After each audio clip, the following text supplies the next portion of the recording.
What's that?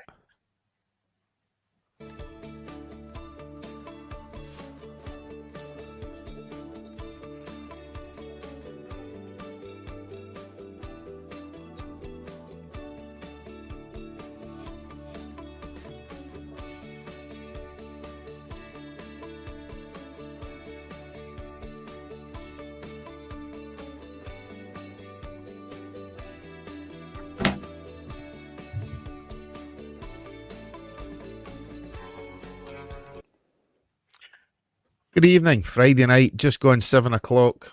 One of these days we will get it started at 7, but the pre-production meeting, that tends to last a wee bit longer. Good evening, everyone, as always. You're listening to the Friday Night Football Pitch, live on YouTube and across all podcasting platforms with myself, Cammy McDonald, co-host Dennis Newell, and we're joined tonight by Iain Harrison, Cove Rangers and Aberdeen supporter. There's three words that you wouldn't link very often, but Ian's going to discuss tonight with us, obviously, the start to the season that his Dandy Dons have made, as well as obviously discussing Cove Rangers, how they are getting on, and obviously the league, how they've been finding their feet. We'll also look at the Nations League tonight. Scotland obviously have a couple of games coming up. England thrashed last night by Greece, and that's pretty much it. But as always, Dennis, good evening. How the devil are you? Good evening, Cammy. Good evening, Ian. How are you? Yeah, I'm smashing. Why you're in, Ian? Don't be shy. Yep. Oh, good evening. Good evening to you. And you're up in Stonehaven, Ian. So we are a little bit further away than we normally are from each other. Background is Ian and I play golf most Sundays up at St Andrews. So I always hear his rants about Cove and Aberdeen along with my Topmansworth. So we thought, ideal, let's get Ian on, because there's a lot of good views and history that Ian's got attached to both the clubs. So we will hear that in due course as we go through the night. But I think, as we spoke about earlier, Cammy, you want to start with the internationals, aren't you? Yeah, that's probably the place to start. Obviously, not much league football this weekend. I think we've got a few fixtures. We've obviously got a few fixtures in the Challenge Cup this weekend as well. I think we'll obviously touch on managerial changes, a couple during the week. But a good place to start definitely is the Nations League. The last time we discussed this, Dennis, I was sitting in plus 30 degrees. Tonight I'm sitting here with thermals on, big thick socks, and a complete difference from what it was 4 weeks ago. Yeah, it's the same everywhere, Cammy. I think this weekend is going to be cold. Might pick up a little bit next week. Yeah, but it is certainly getting to winter. You notice it now, even at 5 o'clock at night, the lights are on. So, yeah, I don't know if I was talking to you earlier about the England game last night, and you said it was a thrashing, Cammy. Well, England did get beat 2-1. They struggled. I watched a bit of it, not all of it. And from what I could see, they really had changes in their team that didn't merit it. And the new guy, when I say new guy, it'll soon be the old guy, because Lee Carsley changed that team, and I don't think it worked for him. No. I seen the goals, and when I look at it, they were all over the place at the back. Now, I'm not a fan of Maguire, but they just looked totally lost. They had absolutely no leadership. And there was 3 goals disallowed by VAR for Greece, so it could have been really embarrassing for them. Instead of 2-1, it could have been 5. So it's not often we say that about England, but it's good to put the boot in when we get the opportunity. Yeah, I mean, I'm going to... Sorry, you go. There. I mean, how many times have we said that a great side will play one system, and any player can step into that system, and the machine just keeps going. A poor machine, change one part out and falls apart. Yeah. Well, I take it you're talking about the manager, but the changes he made didn't merit it for me, and the players that I've seen weren't household names in relation to picking them up and thinking, wow, that's good, he's getting a real good shout at this. They didn't. And without going into and dissecting every nut and bolt of their team, they just looked at 6s and 7s. You look at Harry Kane no playing, and definitely missed him. There's no doubt about it. And yet sometimes in games, he's invisible. but they had nobody to finish. And defensively, they were shocking. Honestly, it was like schoolboy errors whenever Greece got near them in the box. But, they're off the top of the league, which is unusual, especially when you see normally the handouts of the fixtures they end up with. They've always been very jammy. And I wouldn't have thought Greece would have had 3 victories out of 3 in that league. Because in that league, they've got Greece, England, Republic of Ireland, and Finland.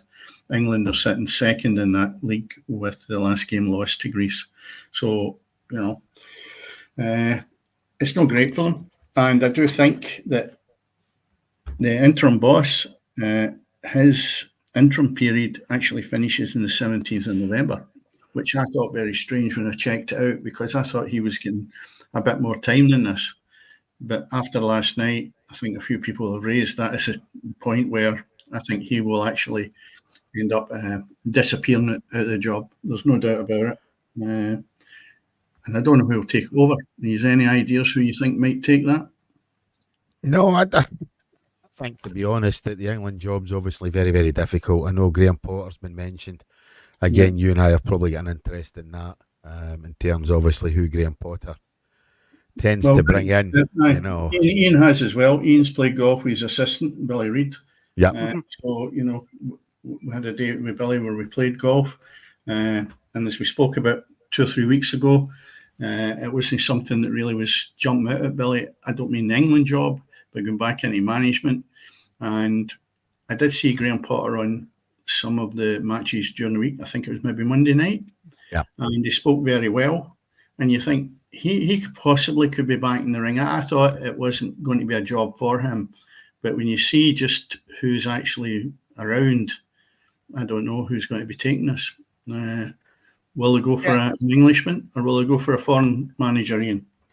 My opinion on Potter is that as good as a coach that he is getting the respect from star players. I believe when he went to Chelsea, he was starstruck at Chelsea. Mm-hmm. And I don't think the players showed him the respect that they should have, that the position warranted. And you could see it when he was in the dugout. You could see the fear in his face. Now, that's a Chelsea job. What's he going to be like with England job, where he's going to be under so much scrutiny, having failed in his previous job? I don't know if that's a man they want. Is that a manager's thing, Iain, or is that a Chelsea thing? Let's be honest, Potter's not the only manager to have failed at Chelsea. And I respect what you say, obviously, in terms of the fear and a massive job and things like that, obviously stepping up from Brighton. But there's not many managers made a success of it at Stamford Bridge. That's possibly the only thing there. That is very true. Yeah, I think it was a difficult job going to Chelsea, and I think the problem we may have is, like Chelsea, he won't go in there being liked with 100%, and that right away is a problem, because people will have a question mark over him because of Chelsea. And I think he's going to have that with most clubs, unless he goes to maybe somewhere like Southampton. There was talking maybe having gone to, there's a whole load of clubs that he could have maybe gone to. But if you look at the England team, they expect and require to get to finals. And I don't know if he can get the best out of some of these superstars. And that was the problem he had at Chelsea. Some of these guys just don't want to be told. They're not interested in what somebody's got to offer them. And I know the stories behind some of these, but I'm not going to broadcast it here because it's not an open forum for to talk about how the Chelsea camp was run. But the bottom line is that some of these players just didn't raise their game in relation to supporting the manager. I know for a fact some of them weren't happy when they were asked to play a particular way. So they just rebelled against it, never pulled their socks up, didn't put it in. Now, that'll happen in the England camp.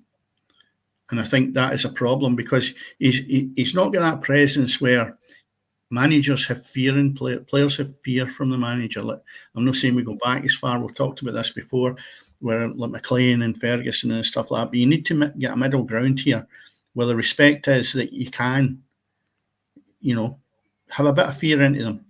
And I don't think happens with Graham Potter. I don't think it's his style.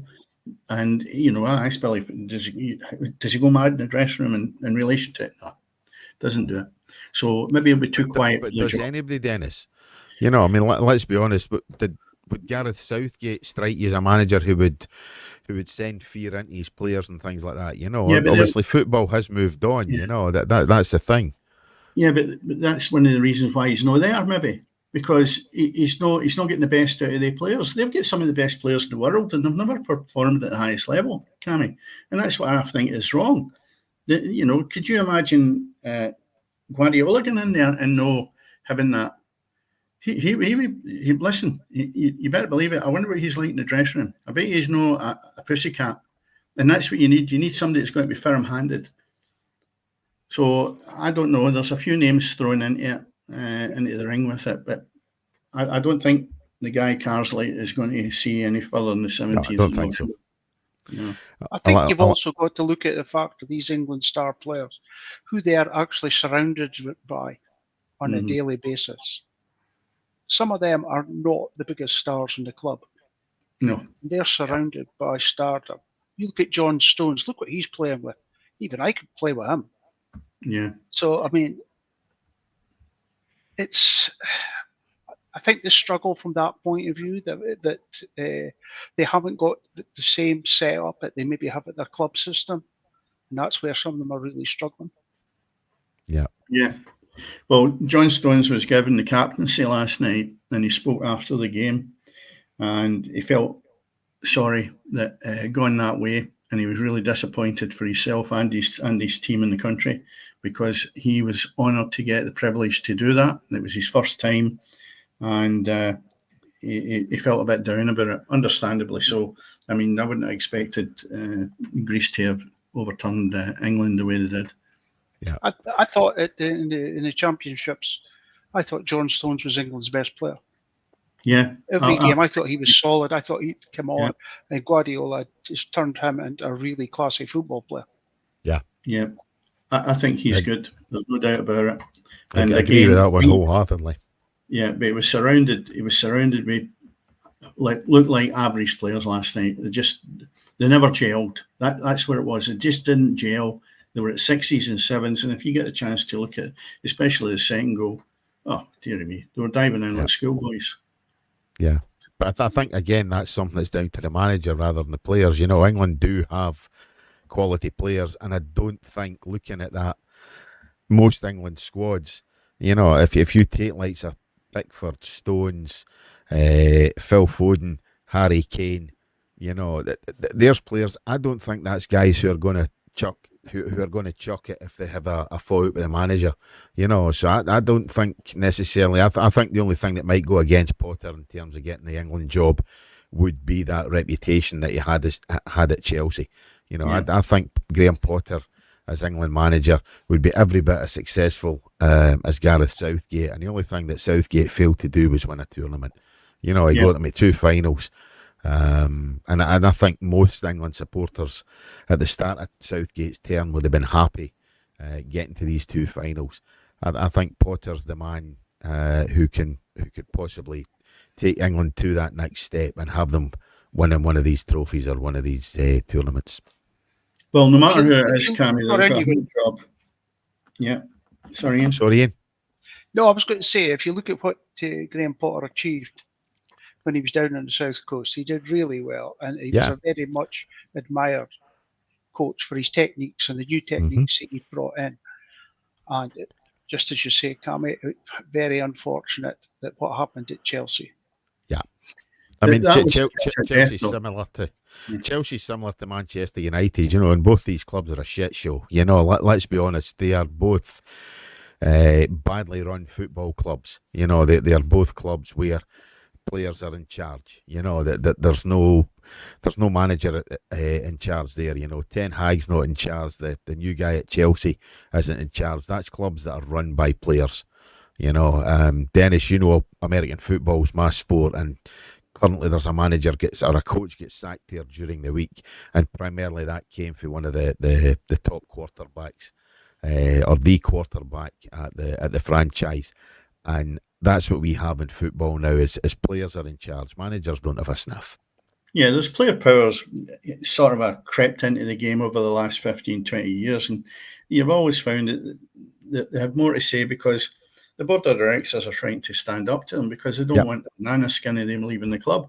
But just come back to what Iain said, when Graham Potter was at Brighton, he done a magnificent job. He actually showed that smaller clubs can get there, but they've got a good chairman there. And I think that complements the fact of what you're just talking about with the two other clubs that don't have that sort of a leadership that allowed Graham Potter and Billy Reid to go and do their job properly. And there, you see the amount of players that they brought in from nowhere that actually they sold them on. They made a fortune for that club. And the worst thing that could have happened to them, believe it or not, was to go to Chelsea. But you can't knock back Chelsea because the pounds, shillings and pence, it's just, you'd be mad to do it. But it's been a poison chalice, and I don't know who will get that job. Iain, obviously, it's not your first priority. Who would you go for? To be honest, I really don't know. And that's being honest. Yeah. I really don't. Yeah, maybe he's hanging about for the Scotland job. Yeah. That would be something. Yeah. Anyway, let's move on to the Scottish games that are coming up. We have a game tomorrow night, which is at, where is it? 5 o'clock, is it? I think it is, yes. 5 o'clock, and it's away in Croatia, Zagreb. So we are really hit with injuries, and I'm just looking here to see who is actually going to be available in relation to. But then again, having said that, maybe people will no bother because we're not able to watch it in normal television. It's on YouTube. That's the only place you're going to get this game. But I'll come back to that in a minute or two. Kevin Nisbet is brought into the squad anyway. James Forrest is pulled out today. Nicky Devlin from Aberdeen and Jack McKenzie on the squad. And Shanklin's out. He missed the training on Tuesday. Andy Robertson was also not available on Tuesday in the training session, but I don't know if he's back there or heard anything. And then you've got, said last night he was out. Aye, well, again, I didn't catch it last night. Scott McTominay, Kenny McLean, and John Suter. Kenny McLean spoke yesterday, and I get the impression he was okay. I think we're going there, and it's just a matter of who turns up. Because to me, it won't do any harm. I don't think so. With the ones maybe missing, because it's going to give others opportunity. Just running through the squad, and you can jump in and let me know who's out and who's possibly going to start. Goalkeepers, and I found that was a strange one. I think we touched on it maybe briefly last week.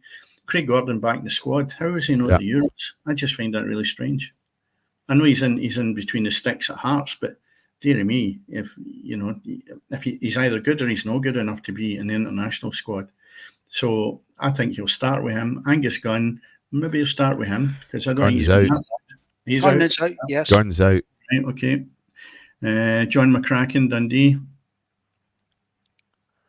No. All right. Nicky Devlin's in for Aberdeen, mentioned that earlier. I watched him playing at the weekend. I thought he was very good. I'd like to see him getting a start. Whether he does or not, I don't know. We've got my big centre half, I think is one of our weak links in the team, Grant Hanley. He's another favourite of starting, which will be a bit of a nightmare. Liam Lindsay for Preston North End. I don't know much about him, haven't seen him. Have any of you guys? Decent player. Where does he play? What position? He plays in Preston. Centre half. Right. Yeah. Okay. Well, that would be good to maybe get him paired up with Hanley. Ryan Porteous, I don't know what you do with him because obviously when he was in the last time he causes a real problem, but he's in the squad, so whether he starts or not. Anthony Ralston does his best, but probably know what we're really looking for to take us forward. Maybe that's why Nicky Devlin might get a start in that position. Yeah. Andy Robertson, you've mentioned, John Suter and Greg Taylor. They're the other ones for defence.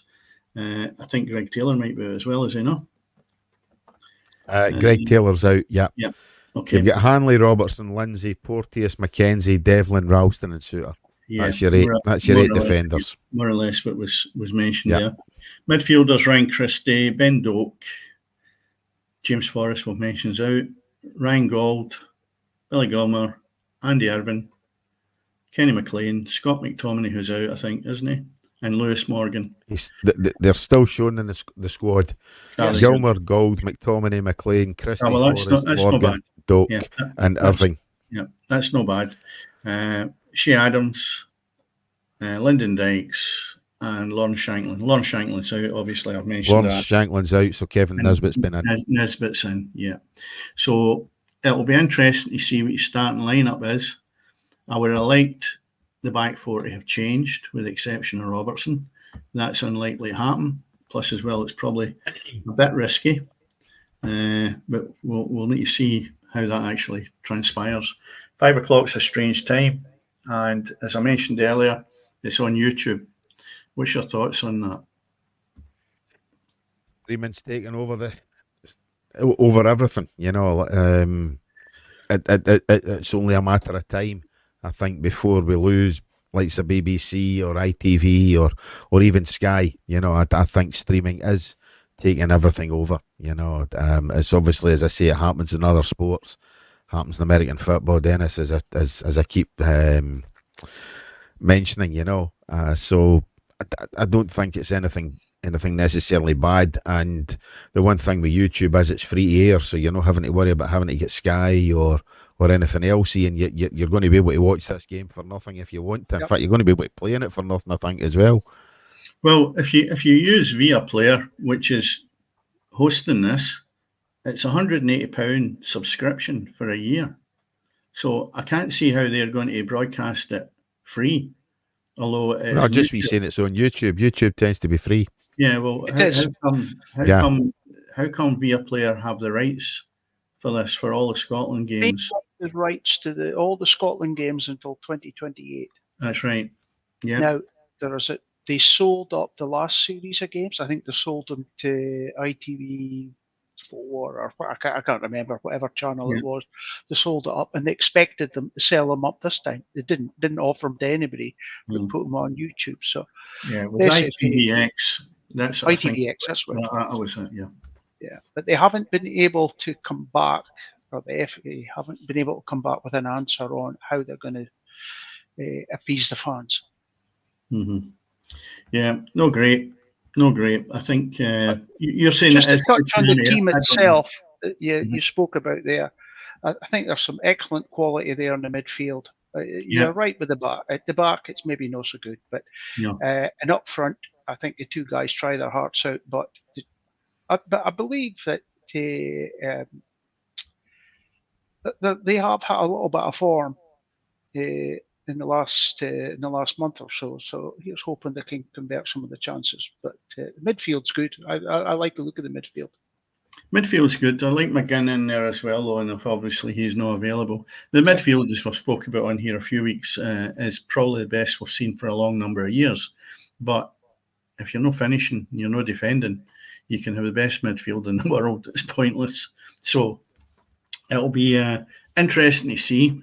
It's a game, believe it or not, I would have liked to have gone and seen on Tuesday, because it possibly could be one of Ronaldo's last, well, certainly will be in Scotland, the last games that you would probably see in the flesh. So seeing Ronaldo live would have been good this Tuesday, which is a 7:45 kickoff at Hampden. So what's the two results, Ian? What do you think? Croatia tomorrow, do you think we can get something out of that? No. Oh, right, good. And Scotland. I'm sorry to say, I just can't say. I think Croatia are a decent side. Yes, they are. I watched them. I think when we played them during COVID, when we had the European Championships, and we gave a really good account of ourselves, but we were just outclassed, and they just had that little bit of something. Yeah, Modric playing as well is also an attractive thing to look at. He's a class, talented player, absolutely stunning. So 2 games that obviously would be nice to attend them. Cammy, and the Scotland-Portugal game, Ian, you think we'll get anything out of that? Hampden? Again, very difficult. Really, really difficult. But a cold night in Hampden, you never know. You may not fancy it. True. Cammy, what's your thoughts on the two games? I'll be honest, I can't see us getting anything for either of them. You know, I think if the Scotland players can't be bothered turning up, you know what I mean? It's one of the things that I'd be interested to see how many fans are going to turn up on a cold, wet, windy night at Hampden on a Tuesday, whether they're watching Ronaldo, Fernandes or whoever, you know what I mean? I just don't see the Scotland fans turning out necessarily for that one either. I think this Nations League tournament is great if you're doing well in it. You know, it was nice the last time round when Scotland obviously qualified and moved up a league, if you like. You know, it's nice to see Scotland getting promoted. But for all intents and purposes, we've gone a step too far. And I'll be very, very surprised if we don't find our way back down into that section 2, if you like, you know. Yeah. But, you know, what you're talking about there is doom and gloom in relation to if we were chatting in May, we would have a different approach. There was a lot of enthusiasm. We were upbeat. We were thinking we're going to the Euros, and then we're back to square one again. Yeah. I mean, that's 14 games now with no won a match. So you look at it, and you've made a point there that I say back to May, if these two games were coming up in May, we probably would have the place packed. Cold night, no cold night. So it just shows you from the space of what, 5 months, 4 months, whatever it is. Yeah. We have gone from really, really optimistic about the future of Scottish football to doom and gloom, struggling to put out a team tomorrow night that will compete. And it's a shame. Now, that takes me to the next point. What happens to the manager if we lose these two games? Ian, will he go? No. No? I don't think so. Will he be sacked? I doubt that. I think there's still, because he's got them to 2 championships, that'll keep him in a job for a while yet. Yeah. And totally agree. If Steve Clarke goes, it's of Steve Clarke's volition. You know, I don't necessarily see the SFA. The SFA doesn't sack managers, you know, very, very rarely, unless you are making a complete and utter mess. You know, the SFA very, very rarely sack managers. And I don't see Steve Clarke's situation being any different, to be honest with you, Dennis. I think come May last, obviously, of this year, I think Steve Clarke had pretty much taken Scotland as far as he could, which was to another tournament. And beyond that, I think anything else should have been deemed as a success, you know, if he'd managed to achieve anything else. But as you say, 14 games without a victory after having gone so long the other way, you know, in terms of obviously unbeaten or, you know, but I mean, but it's some games that we really shouldn't have lost that we haven't get points, and we should have beat Switzerland in the Euros, you know, let's be fair. And I just think we're flattered to deceive. But no, I don't think Steve Clarke, unless he decides he's had enough himself, and that could be awkward questions for journalists after the game, or that wee bit of grief Ian was saying earlier on about the pressure that the England manager's on. I think the Scotland manager's under similar pressure, but obviously not to quite the same extent for the Scottish media. And I think that'd be the only thing that forced Steve Clarke out the door. Is that because we accept a second prize? Because that's the way I'm looking at it now. Yeah. I look at it and I've lambasted the defence for the last 3 months or since the Euros. We're playing McKenna and Hanley, and he seems hell-bent on actually continuing to play with him without throwing flesh. If you put fresh players in there, right, at least you're seen to be trying to change it because it's not working. Cammy, 14 games is a massive amount. If he was at club level, he'd have been away about 7 or 8 games ago. Yeah. And I just look at it and say, wait a minute, if you can't get us in a winning streak because you're persevering with these players, you're not getting the best out of them. Because looking at Hanley and McKenna over the last few games, they've been horrendous. Now, I'm not saying they're bad players, but they're not good enough for Scotland to take us to the next level. Oh, that's the problem. They are good enough for Scotland, but that's all they're good enough for, you know. And it's, and you know, and I think you're at a stage there where we have to accept that we are second or third best. You know, at the very, very best, we do not produce quality talent. We do not produce quality players. When's the last quality, decent player to come out of Scotland? I'm not talking about Scott McTominay, who obviously came through the Manchester United youth system. You know, I'm not talking about Andy Roberts. Andy Robertson's probably actually the closest, you know, who came through, obviously, Queen's Park, who came through Dundee United, you know. But beyond that, we do not produce quality players. We do not produce players with skill or ability.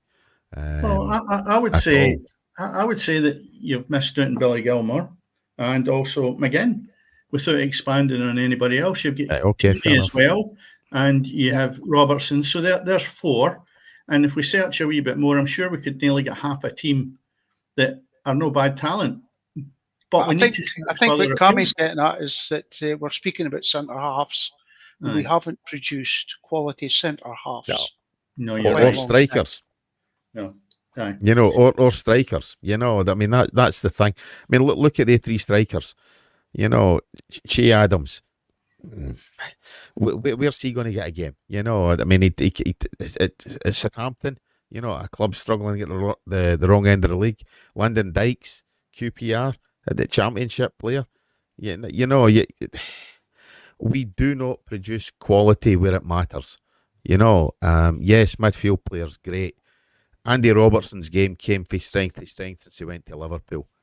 You know, yeah, he looked okay at Queen's Park and at Dundee United to get that move to Stoke.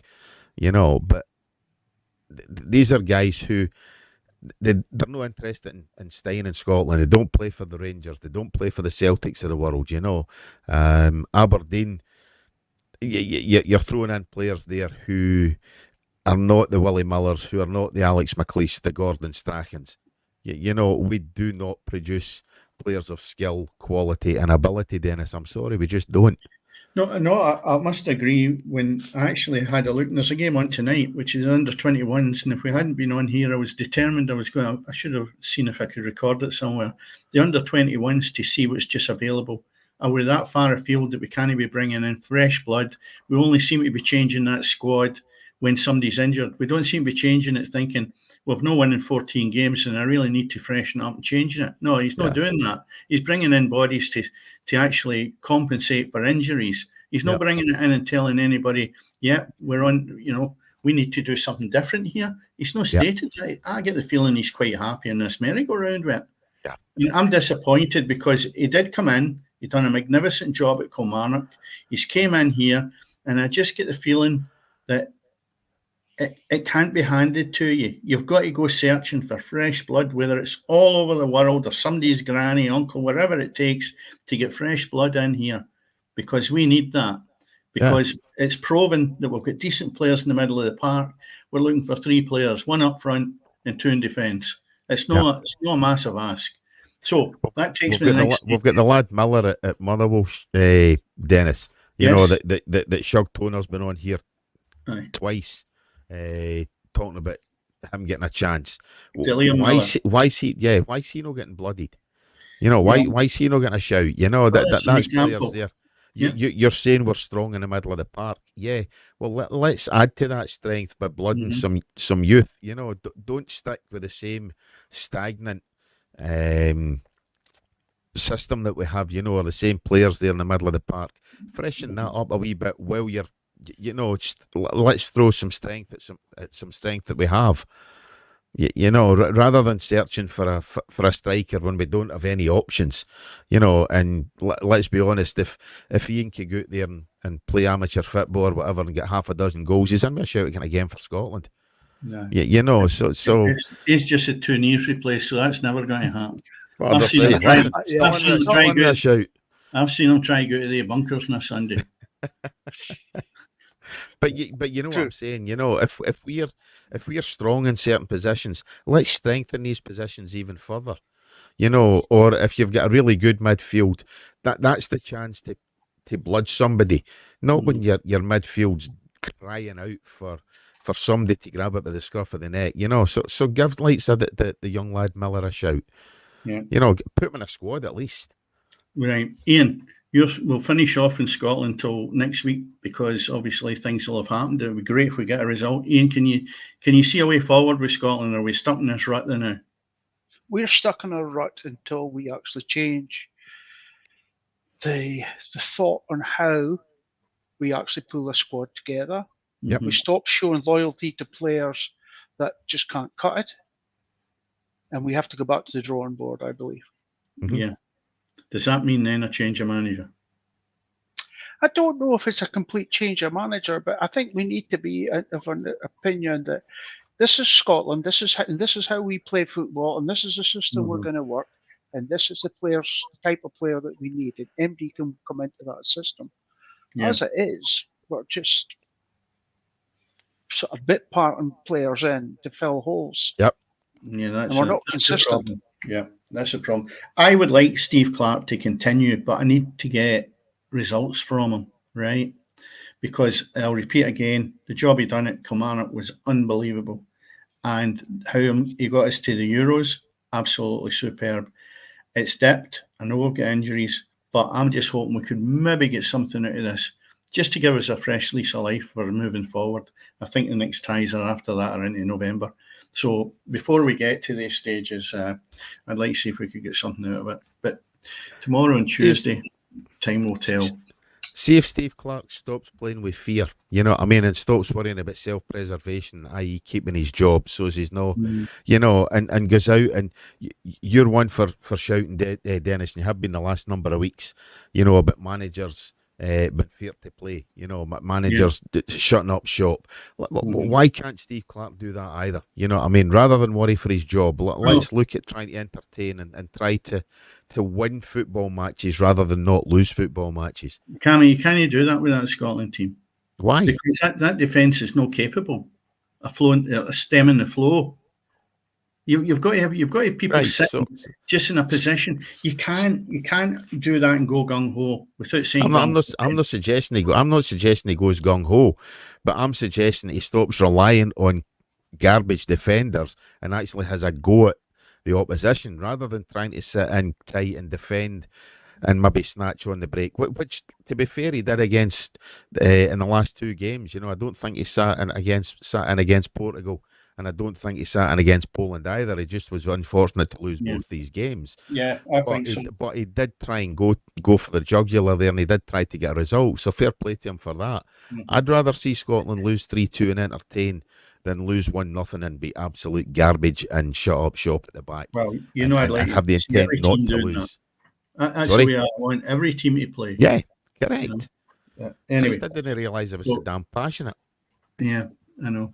Right, okay, so that's us solved the problems with Scotland to a point. Where you went ahead now, Cam, into the Premier League of last week, just in relation to a couple of results that sprung up.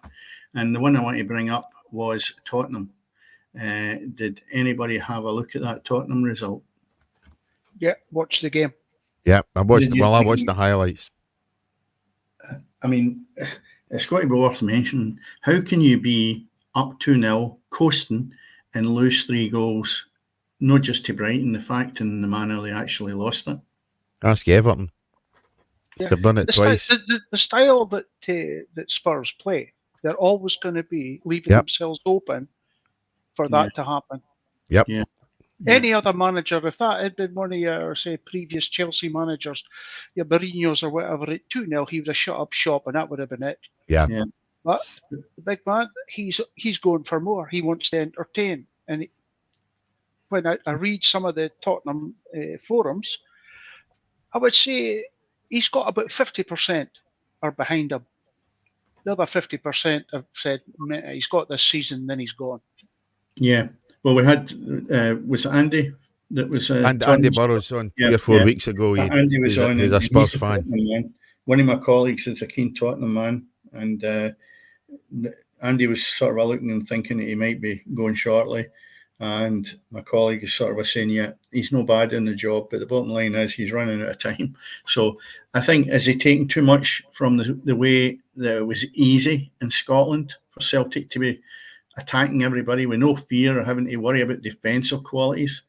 Could that be something that's maybe punishing him now for taking the approach that he was taking in Scotland. With this approach, I just keep running at it. Nobody's going to beat us.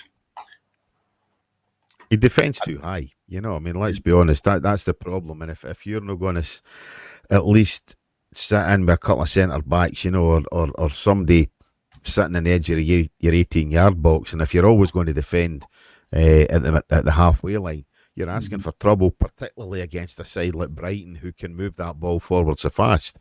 Let's be honest, if there's one side can hit the break quickly, it's definitely Brighton. So that was asking for trouble. And yeah, 3-2 was always a result there. The possibility of happening, because the defence so far up the park. And as Iain says, it's not in Big Angie's makeup to sit in for a result. Yeah. It's almost like it's accepting defeat if he changes how he plays. Every team knows how he's going to play. Even Guardiola changes his tactics to suit the teams he's playing against, but he never seems to want to change. But you're quite right. When he was at Celtic, there was nobody had the ability to do what the likes of Brighton did.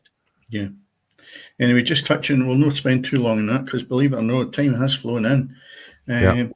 Just looking at another team struggling a little bit, Manchester United, very quickly, where are they? I look at the last 6 games and they've only won 1 match out of it. 2 draws, 3 defeats and 1 victory. That's no Manchester United. They're a massive shake-up, seriously. Iain, do you watch them at all? I mean, I always think they were the team to watch, Man United. I still think they are, but maybe for the wrong reasons now. Yes, I think all the players have lost confidence and they're actually petrified. You can see them on the ball. They're looking at each other. They don't know what they're doing. Yeah. Anyway, just looking at Eric Ten Hag is the perennial dead man walking. Aye. Yeah. Well, we've spoke about that. It was just Iain's opinion on that. And Iain, you've got Liverpool, Man City, Arsenal and Chelsea. There's your top 4 with Aston Villa close behind. What's your top 2 in that league? How's it going to finish? I actually think Arsenal are going to do it this year. Yep, I'm the same. Yeah, I think Arsenal with Man City on their heels. Liverpool, I think, don't have the big enough squad, and I think they'll get that'll curtail them. Yeah. Okay. All right. Into the Premiership, Scottish, and when you look at that, we've got a team or 2 teams sitting at the top. This is where obviously your strength comes into this, Iain, because it's your neck of the woods we're talking about. Aberdeen sitting there in the second spot with the same points. Obviously, there's goal difference that's created them not being at the top.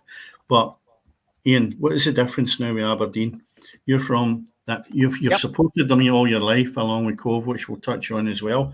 But Aberdeen, what's the difference? Because we've not had an insight from an Aberdeen supporter for a while. So obviously, new manager came in, new thoughts, new ideas, but it actually goes back a little bit, right, to the McInnes era. Yeah. I know he sometimes gets a bad prep for the fact that he won 1 cup in his whole time there, but he actually changed the mindset of the Aberdeen board and how they went about doing things. Even back in the Ferguson days, they trained down at the beach. They didn't have proper facilities. That continued. He came in and said, I want a proper training facility. I want the pitch that's playable to play proper football on, because it's all on sand and it used to go really, really soft. And it wasn't a play, not for ball players anyway. He changed that and he got them to put their hand in their pocket and come up with a good training facility. The new chairman took another step on top of that after he took over. You've got McCormick Stadium. I've been in to see it. Great training facility there. Loads of kids there. It's really, really good to see in the outskirts of Aberdeen. That can only be a great thing. They've finally found a manager that seems to fit the bill. But what he does have is a thing that we've spoken about before, which is a great spine. He's brought in a fantastic goalkeeper. He's got a good centre half. He's the Scandinavian lad he's got in midfield. He's very solid. He sort of marshals just that middle of the park and distributes. He does all the simple things really well. And then up front, they've got a little bit of pace, but they've got the thing that they've got more than anything is confidence. Some of the players that were there last year with the heads down have now got the heads up, chest out, and they believe that they are a team. The supporters, I would say, they're getting way more supporters in there. The town is actually, people are happily speaking about football now. And they're looking forward, for example, they're looking forward to playing Celtic next week, albeit they'll probably get a beating, right? That's what everybody thinks. But they're actually looking forward to it. I used to dread it. So I think this is going to be ridicule Monday morning for the Celtic supporters, but the supporters cannot wait for that game. And if we go down there, if we get a do, and so be it. Yeah. But we know we're going to go down there and give it a go. Yeah. Yeah. And I would say that is the difference. The spine of the team is good. The players, you see it, like so on the sidelines, everybody is celebrating when good things are happening. Everybody's involved. There's a very much a team spirit, which he's managed to create and maintain. But as we all know, success will generate that. The real test will be when they maybe get a couple of defeats. What happens once they get a couple of defeats? Yeah. With the bounce back, or I remember McInnes, he went about 10 games, was undefeated at the top of the league. And then all of a sudden, hell broke loose, and they went about 5-6 games in a row, and they never recovered from it. The boy Robinson, I thought, done quite well for a while, Ian. Yeah. Robson. Yeah, Robson. Robson. Yeah, he did, because he was one of the players. But I think he was probably too close to the players, if you can be such a thing. Yeah. No, yeah, without a doubt. Yeah. He was too close to them, whereas the chap is, he is the manager. He keeps it like that, and they know he's in charge. Yeah. Nesbitt coming back to Scotland, I had reservations a little bit on how good he was before he left Hibs. Have you seen a better player coming back to Aberdeen? That's what I'm being told. I mean, I've only said it a couple of times, but that is what I'm being told. But he is playing it, as I said earlier, in a team that's playing with confidence. Yeah. And players who are playing with their head up will play far better football. We'll maybe get a look at him in the next few days if he gets a start in the Scotland team. But what I was told was the game against Hearts is their worst performance of the year. Yeah. It's their worst performance, but they managed to get a win. Now, Hearts have always bullied Aberdeen off the park. They knew what was coming, and as he was a little bit naive, there's two things to me he's naive with. One is he needs to play with muscle in the middle of the park when it's needed. And sometimes the class players need to step to the side. The other one is defending corners. He's the only manager I know of that plays a zone defence at corners. He doesn't go man to man. No, that's not. And I don't know anybody that's said that is successful. If that was the way to play it, everybody would be playing that. You watch it on the TV, they're basically all wrestling each other at the ground. Yeah. It's never something I liked with Zonal Martin, I must admit. Yeah. I liked to, because you were in the position where you would be allocating the opposite number of who you're going to pick up in the box, and then you're able to identify if an error occurs there, who was responsible. Yeah. Then you could have an issue where you just address it and sort it out. Whereas if it's zonal marking, they're all passing the buck. I wasn't meant to be there. I wasn't meant to be there. So to me, no. Give somebody a task. Number 6, you're against number 9. Something like that. You're better with that. It's miles easier as well, and you can get control of it. Zonal marking, maybe I'm the dinosaur. I don't know, but like you've just said, I have a preference for that. So looking at, there's that, and there's also the fact I need to give praise to their away supporters. Aberdeen are taking up the full allocation of tickets for just about every ground they get offered up now. And they really are. Have you seen this as a future that could take you back, or will you never get there again to the 83s of this world? No, never. You'll never get back to that, because just what we said on earlier is the class of players that they had back in 83 compared with the standard of players in Scottish football now. Yeah. And I would say that for all the top teams. Could you see them overturning Celtic this season? No. I can see them giving them a run. And the next few games, we've got them in a cup semi-final. I mean, how many times have we lost to Celtic in a cup final or a semi-final? You know, it just happens every year.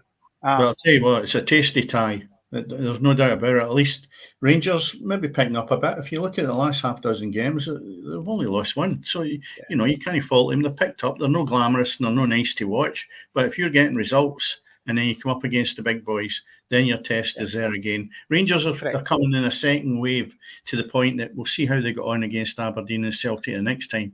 Then the jury will definitely be out if they can't overcome that. But our track record against the Old Firm's not good. No, it's not great. No. In the last 20 years. Yeah, right. Okay, well, we've no fixtures anyway coming up for this week.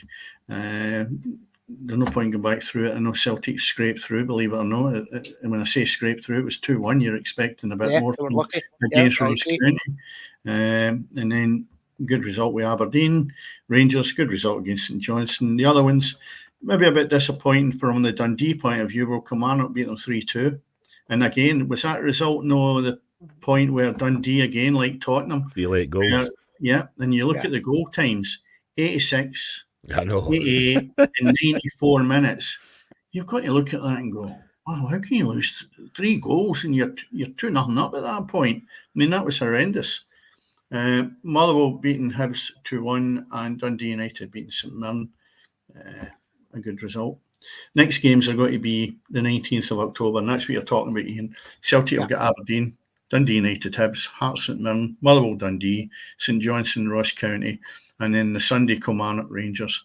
And we'll talk obviously a bit more about them.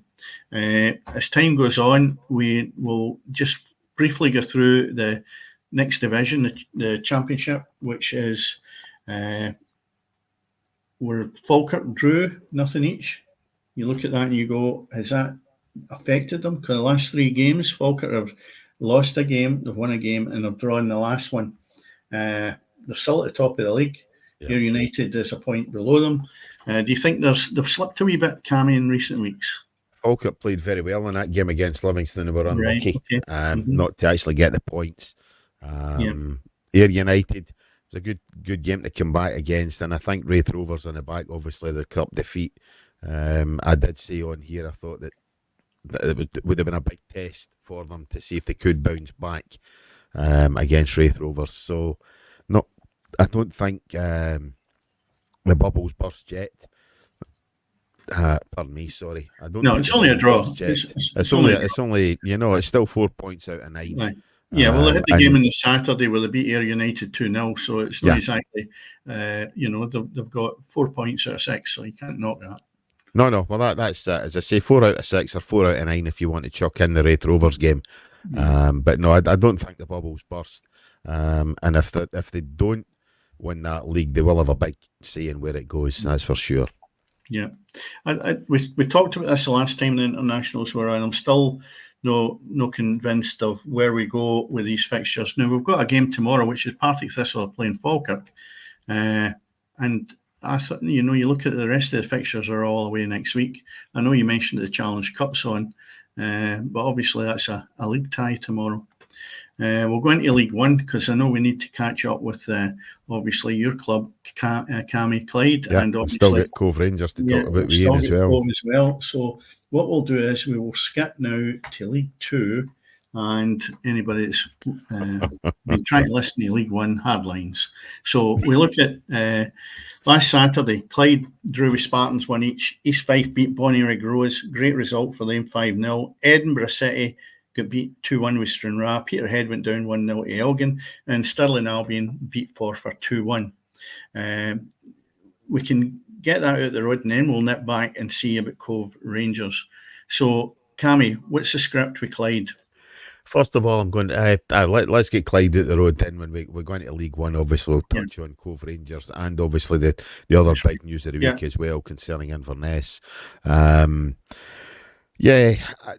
think I've been saying it for a number of weeks on here that Clyde's performances were belittling their budget, etc. That they are alleged to have, if not the biggest, certainly the second biggest budget in in League Two.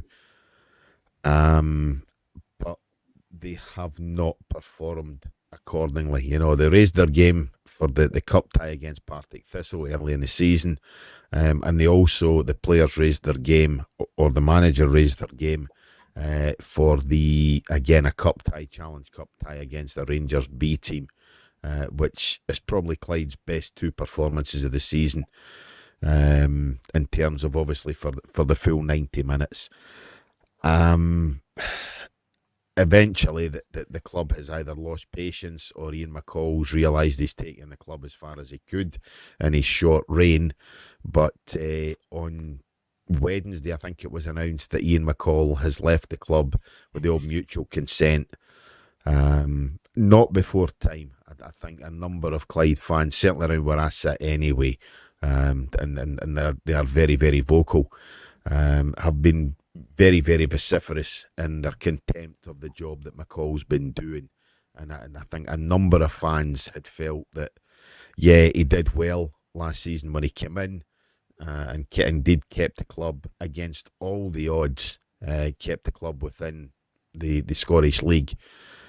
But this season has been nothing short of an unmitigated disaster, and the club sits second bottom, 4 games unbeaten, but that's four draws against a 10-man Elgin side that they had 2 shots on target. On Saturday it was much the same, against Spartans.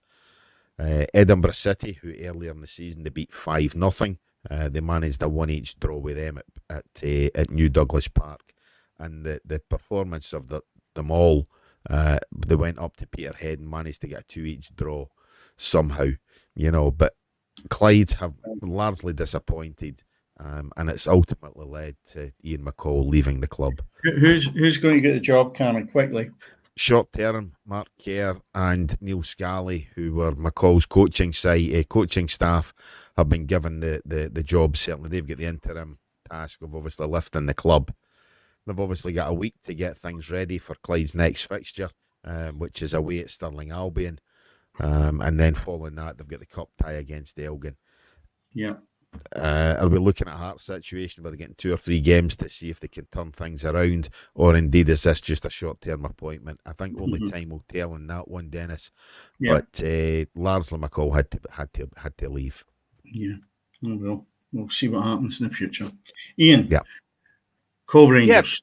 Yeah. There's your history. Just before I touch on that, just to say that Elgin City, I think, have done really well. They were whipping boys last year, and they've seemed to have the ability now not to lose goals. They're not very exciting to watch, but they are very, very difficult to actually beat and get a goal past. So they've done well. And you've got Peterhead. They've got a young team as managers, 2 ex-Cove Rangers players, actually, that are running there. They had been doing really well, had the odd bad result, but they've got Rory McAllister, who I believe is 30 goals short of Ali McCoy's Scottish League record. Yeah, what player? And he's got 37 now, so he's maybe got 2 seasons to catch him. But I'm surprised he never really got. You look at it, Premier League status, he's got to have been with the amount of goals he scored, but I don't know whether it was job commitment or whatever else. But to be honest, I think, reading between the lines, and I know one of his relatives it came down to finance. He was making more money as a part-time player and a full-time worker. Yeah. And going full-time with a championship team or something, he would have had to move down south. Well, I say south, down to like the Central Belt. He didn't want to do that. Yeah. He's been a good servant wherever he's been, and he scores. He's been a good provider of goals. Excellent. Unbelievable. Yeah. I mean, you know, you never know what would have happened when you look at somebody like that. If he had taken the gamble, maybe gone somewhere and ended up, I don't know, Scotland team. What would it be like to maybe get somebody like that that scores goals for fun? But anyway, so yeah, Elgin City have done exceptionally well, as you say there, Iain. But you've got to look at your old team, Cove Rangers. I think your grandfather played with them, didn't he? Yeah, I mean, I'll try and make this as brief as possible. Yeah, 1922, the club was formed with 2 relatives as My grandfather's uncles both played. Grandfather played. My father played. And I'm the disaster that never played. So So you brought the cycle. that was me, yeah. Well, and then the rest of the family have all been females. So All right. That doesn't stop them playing football, Ian. It doesn't. My daughter played. My daughter played at a better level than I did. So, but anyway, yeah, that was Cove, and then they, as I say, formed at 22, 48. They got their own pitch. Local farmer donated that to them. And then they played in the amateur leagues. I used to go with my grandfather, and my granny washed the strips, all the usual stuff at an amateur club did. And then there was a chap by the name of Alan McRae, who was a great friend of Alec Ferguson. He got involved with Cove in the early 80s, and he does vision to take them higher.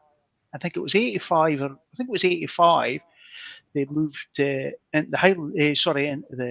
Became a junior club. 1 year later, they were in the Highland League, and then they kicked on from there. Alan McRae ended up secretary of the SFA. The club itself did really well in the Highland League, and then as a guy by the name of Keith Moorhouse came in, a local businessman, he took over. He became a director 2010, I think it was, and then he then started putting money into the club, and then they had this vision to. He wanted them to be full time. He wanted them to get into the Scottish League, and right enough, they beat Berwick Rangers in a playoff to get into the Scottish League. Paul Hartley actually ended up manager by default. That his father-in-law was the manager. John Sheeran was manager of Cove Rangers, and he'd actually been helping them training towards the end of the season. John had a heart attack, I think, after they won the league. Paul took over, and then he continued that run until he got taken away by Hartlepool. He has since returned. A couple of years where they did really well. Championship was not a good year. That was their centenary year, and ended up with a manager and Jim McIntyre, who I don't know that well, I didn't know much about him, but he lost the dressing room, I believe, very early on. So 2022 was just a wasted year as far as I'm concerned. They got relegated. And then the first Division 1 wasn't that great. Seemed to have recovered, but they're now going full time, and form actually dipped going full time compared with being part time. We've got 3 Highland League players still left. The rest has all been young lads that we've taken in, and they're going through a period of rebuilding. But what they do have, they have a great corporate setup. They have got some fantastic sponsors, and the question we always ask in the stands is, where's all the money coming from? Because it seems to be, because the crowds haven't been great. There were 1,300 tail end of Highland League into the second division. Great season, but 1,300 we were getting, and now they're down at 300 or 400. But that's probably because of the form. COVID probably is going to do with that as well. But there's a great team spirit. The young lads have come in. A case of just getting them to jail. Started to get a couple of results, but they keep sort of throwing themselves back. But it shows you that what you can do and where you can come from in a very short space of time. Yeah. Well, if you look at the league position, Ian, they're only 4 points off top, because that league itself, you go down to 8th spot. It's 5. There's only 5 points between the first team and the 8th team. So you set yourself 2-match swing, and you're up there challenging. So although it's not been the best, it's a wee bit inconsistent up and down. They're still in with a shout. They just got a few results strung together. Exactly. And is Paul Hartley not married to the chairman's daughter?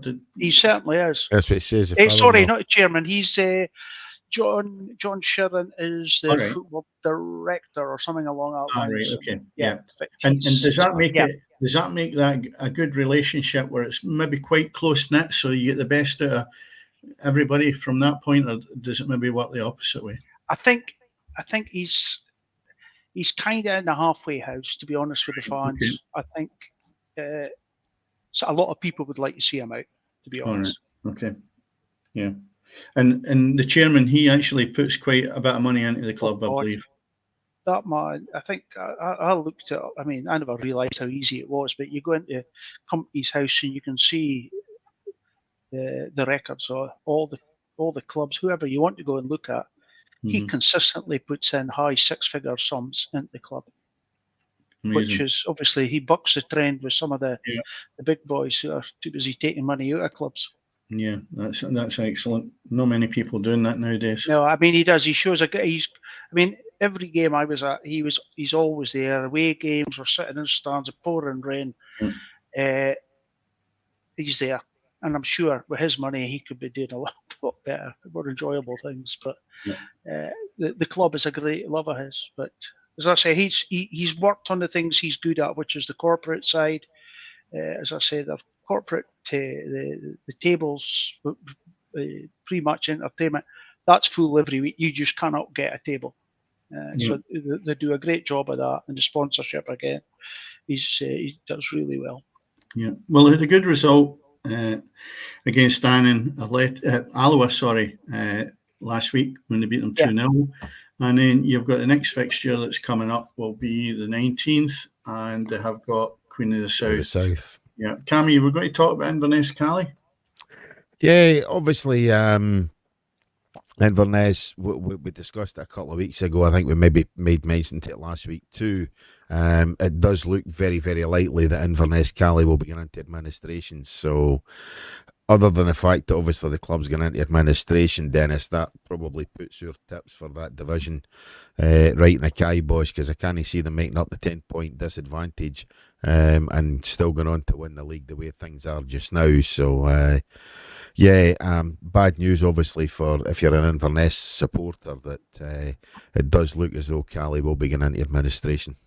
Yeah, I was going to change it anyway, Cammy, because they weren't doing that well. No, I know, that's exactly. How much money did they have to find? Was it about 260,000?